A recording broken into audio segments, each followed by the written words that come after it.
I mean, I was literally saved. Nobody thought that I could push through much longer.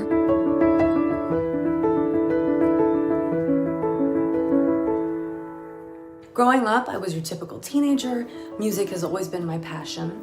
I had just finished recording an album with the amazing Grammy-nominated Greg Camp of Smash Mouth when in March 2013, my whole life changed. After 5 years of being misdiagnosed by one doctor after the other, I was rushed to the emergency room due to congestive right heart failure. Here I am. I'm hiding in the bathroom. I'm about to have a surgical procedure on my heart. I was told that I had severe pulmonary hypertension with the probability of pulmonary veno-occlusive disease. I was told that I had little time left to live and that I would have to be on oxygen for the rest of my life. This is high, really high blood pressure in the pulmonary arteries. It is such a difficult condition to live with. It's so impressive what you've been able to do, because when you're given days to live and here you are, not just living, but thriving. I'm like, okay, is this a sign here? So I can't breathe, I can't walk, I can't get to the stage, now my vocal cord is paralyzed. Is this a sign, or is this actually asking me how much I want to do this? And since this is my life and my passion, I feel that it is one of those things. It's that challenge that keeps pushing you. Fortunately, due to a lot of hard work and a lot of help from above, I remained alive and continued to live my life as a full-time performer with my oxygen tank named Steve Martin by my side.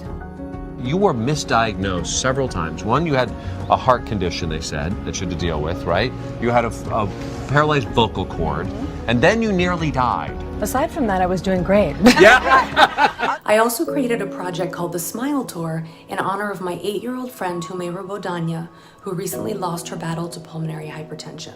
This tour consists of us visiting hospitals to perform for kids. In the midst of this tour, something hit me. I had been under the impression that I was visiting these kids who were dealing with these very serious health conditions, and while this of course was true, what I didn't realize was that I was actually going from room to room, meeting real-life superheroes. This inspired a project called Life Lessons from Super Kids, which involves interviews with kids from all over the world. The idea behind these interviews is to not only remind these kids who are dealing with these incredible health challenges that they are in fact superheroes, but to have them share with the world their incredible stories, their knowledge, and the lessons they've learned along the way.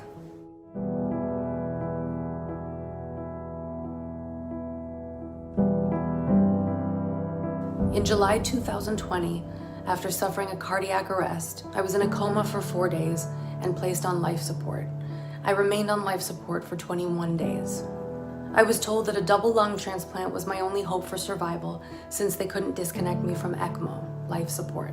I was honestly petrified of a lung transplant because of stories I'd heard, the idea of rejection, and all that comes with having a transplant.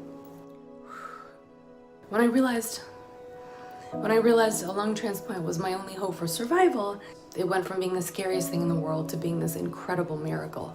I still can't film this without getting emotional.